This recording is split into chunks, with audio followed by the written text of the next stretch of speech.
Pak Jokowi yang saya hormati,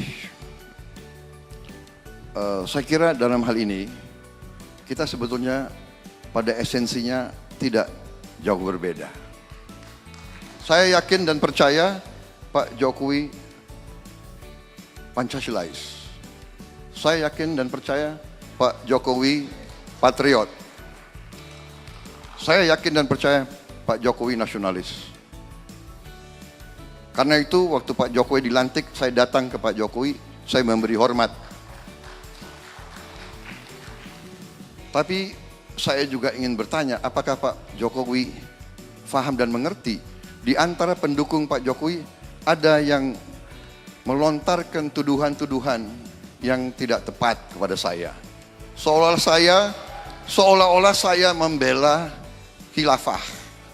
Seolah-olah saya akan melarang tahlilan dan sebagainya. Ini sesuatu yang sangat tidak masuk akal. Ibu saya seorang Nasrani.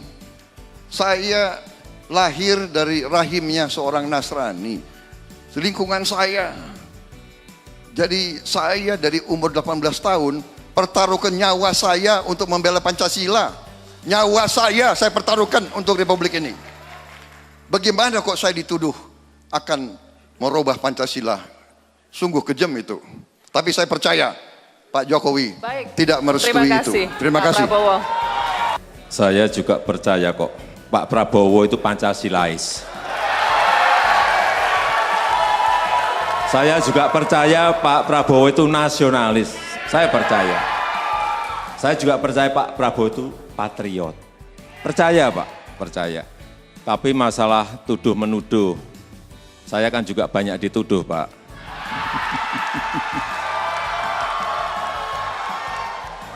Empat setengah tahun ini saya juga dituduh